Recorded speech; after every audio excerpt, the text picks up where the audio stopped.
Hello, I'm Anthony, back on track with Insomnia today. And even though it's been the best part of 2 months since I did a back on track episode about this song, I have done development on it. I did a songwriting deep dive where I comped the guitar solo in this song. I'll put a link to that above. But I'm in an interesting place with my songwriting at the moment. I'm currently writing two different songs, this and Little Land, and they're both suffering from the same problem. And we'll discuss that after I've played the song. What we've got here is a new bass line. I recorded that this week. I'm really happy with it. It's some of my better playing. Got the guitar solo, which we haven't heard in the Back on Track series yet. Done a little bit of mixing with the keyboards to take one of the parts out of the way for the first vocal line. The vocals are still a piano guide. I'm up to draft 4 with my lyrics, just started them a couple of days ago. So coming on well, I'm happy with them, but they're not there yet. And hopefully at some point in the next few weeks I'll get Pauline to sing them in. Anyway, I'm going to play the song, and I'm going to play it in its entirety because the bass line is an evolving thing. It changes over the course of the song, and so I really want to get that sense of vibe, and then we'll come back and have a bit of a chat about the meta environment.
fade out here. I used to say I'm not a fan of fade outs, I hardly ever do them, but I've done quite a few recently, so I'm going to stop saying it. It's such a judgment call on each song whether or not it feels like it warrants it, but it's a legitimate artistic device in its own right, that I want this song to just kind of fade away. Okay, brief chat about the bass line. It's one of those things that, yeah, there's a bass line there. Beyond the fact that it is there much to say about it? I actually put a looped comp around each of the 8-bar sections. Fundamentally, it's a verse-chorus structure. There's no real bridge. There's a solo in the middle, but it actually sits over the top of a verse structure. So it's kind of cheating to call it a third section. And so I simply looped each of the 8 bars and played as many different variations of what I felt like the bass vibe needed to be, and then comped them together into different sections, and then let it evolve in complexity over the course of the song. If I turned it up,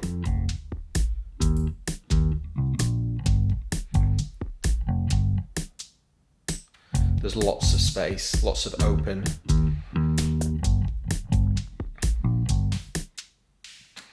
Whereas by the end of the song, we've got a more kind of flowing thing. There's still that staccato effect, but there's also more just little lines.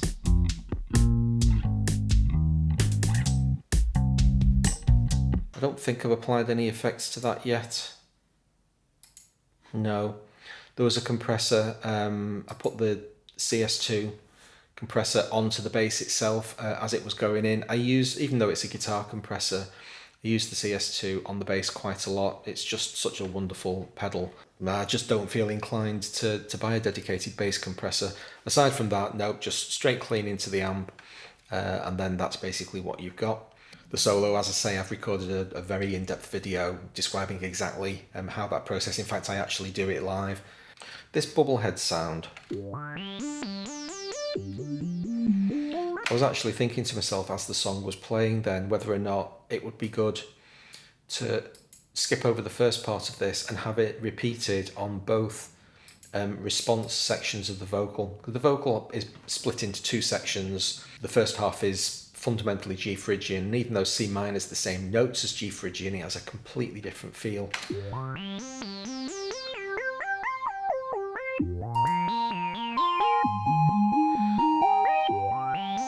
So I might have a bit of a play with just isolating this bubblehead sound on the C minor section of the vocals. I think that'll produce an interesting contrast. It's something to at least try.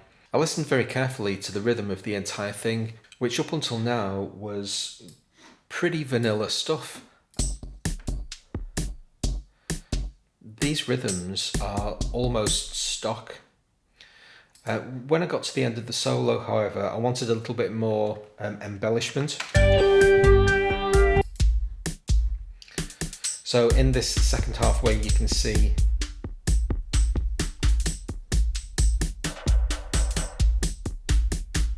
it's just a little bit more active. All that's literally happened there is that I've plucked the most interesting parts out of the patterns in this Groove Agent sound. I basically dragged every one of the patterns into the song and then pulled out the most interesting moments from each of the individual bars of the individual grooves. What I then like to do, and you can see this pattern here, if I unmute all of those parts, it won't sound quite the same, but if I play those 3 just as they are,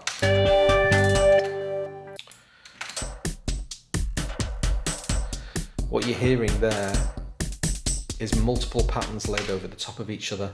If you condense all of those down into one track and delete all of the doubles, you've got something that's the beginnings of a really interesting rhythm, and that's actually what's happened in the composite track, the one that we end up with.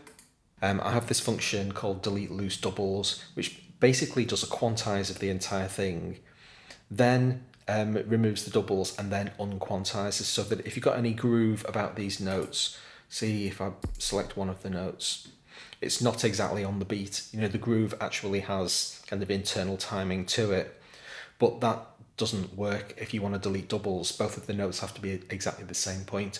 So the trick is to quantize all of the notes, then perform your delete doubles, and then undo the quantize, and it puts all of the notes back where they were. So I've got a little macro set up to do that. And you'd be surprised how often you get interesting rhythm sounds. So that's it for the song as far as the development is concerned. In addition to getting the vocals finished written in terms of the lyrics and then sung, that's yet to be done. Then I need to render the drums. The drums are very thin. It's not a great rhythm sound. The only thing that I like about it is the actual structure of the rhythm itself, but the sounds are very uninspiring. So they need beefing up, compression, EQ, just a little bit of energy to them to make them not quite so flat. I don't want them to stand out, they're not supposed to dominate the song. The lead role of this song is always supposed to be the Jupiter 8, but I do need to improve those. Other than that, the structure of the song is not bad. Coming out of the solo, I think there's an energy dip just before the vocals. There's a really awkward bar after the solo's finished, but the vocals haven't yet started, where it seems that the song kind of stalls, and I need to figure out what, if anything, I'm going to do with that. But the real problem, the meta problem that I'm having with these songs at the moment, both Insomnia and Little Land, is that I had this kind of new inspiration that I'm excited to get started on, and these songs have been kind of caught in the wake.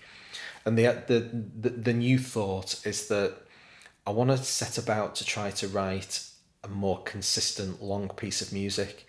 Call it an album if you want, but that's got all sorts of, baggage to it. But I do want to write something that's got internal consistency.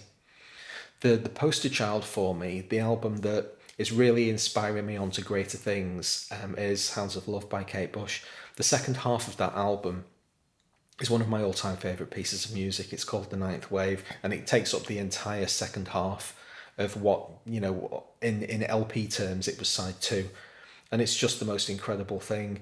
And it's got a sense of continuity to it that even if you don't understand what the story is behind it, and it is a fantastic kind of surreal story that's going on, you just know that there's something absolutely majestic about this piece of music. And so I want to stretch my legs. I think it's time to stop writing really isolated individual songs where I throw my old songbook away. Each time I start a new song, I start completely from scratch. And that's really refreshing, and it's teaching me lots of chops in different kinds of genres. But I want to try something a little bit more holistic. And so Insomnia and Little Land are being caught in this, this isn't now the thing that I want to do the most. And yet I like both of the songs, and so I want to finish them with as much integrity and care to detail as I would give to any of my other songs. I don't want to just rush them to a conclusion, but it's not truly where my heart lies anymore. So I'm just stuck between these two stools. Nevertheless, I'm really happy with the progress of the song. I think it's going well. Thoroughly enjoyed recording that bass line over the last couple of days. So time to knuckle down and get the job finished. Hope you enjoyed the episode. If you did, please hit the like button. I'll see you for the next one. Thanks a lot.